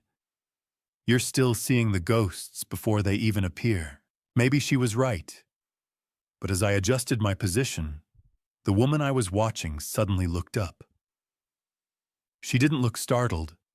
She looked straight into my eyes and offered a faint, mocking salute. A jolt of adrenaline, cold and familiar, spiked through my chest. She knew exactly who I was, and she wanted me to know she was there. I tightened my grip on the cold steel pull-up bar, my heart rate steadying into a lethal rhythm as I realized the ghost watermark wasn't a signature of the past, but a calling card for the future. The war for my family's legacy wasn't over. It had just evolved into a much longer game. I stood in the doorway of the nursery, the soft glow of the nightlight carving out a world where the only thing that mattered was the steady rise and fall of a child's chest. The house was quiet now, a deep restorative silence that I hadn't allowed myself to feel in over a year. Returning from the gym, I had performed a final mental post-mortem of the case I'd codenamed 120KV7. It was a textbook study in a new kind of warfare. The anatomy of the con was a triple-threat emotional grooming, to lower the defense's financial isolation, to cut off support, and the weaponization of shame to ensure silence. We all missed the red flags initially. The aggressive refusal of medical history, the artificial urgency of investment windows, and the scrubbed digital footprints. They don't steal your money first. They steal your sense of reality. If the deal requires you to keep it a secret from the people who love you, it's not a deal. It's a trap. As I stood in the hallway, I thought of a secret I would carry to my own grave. I had discovered that the name Rhea wasn't chosen for its classical beauty, but because it was the name of the lead forger's mother, a final. Hidden branding meant to mark my family as their territory. My son would never need to know that. You might think this is just a story about a bad marriage, but look closely at your own accounts, your own relationships. Are you sure you know who's holding the pen? I watched as Corbin leaned over the crib, tucking the blanket around Rhea with a tenderness that made my throat tight. The smell of lavender and baby powder was thick in the air, drifting over the faint hum of a white noise machine. She's sleeping through the night now, Dad Corbin whispered, turning toward me as I stepped into the room. The golden rectangle of light from the hallway caught the peace in his eyes. No more sedatives, no more bad dreams. Just sleep. I rested my hand on his shoulder, feeling the solid reality of the family we had fought to keep whole. Children are innocent, Corbin, I said, repeating a Vietnamese proverb my old partner used to say. Children are innocent. They bear no guilt for the sins of those who brought them into the world. She was the anchor they used to try and drown us, but she's the only reason we learned how to swim. She was born into a web of digital ghosts and professional lies, but tonight she was just a little girl, safe in her own bed. Blood doesn't make a father. Fear doesn't make a home, only the truth does. We stood there for a long time, two men watching over the only pure thing to emerge from the wreckage. I eventually retreated to my study, the floorboards silent under my feet.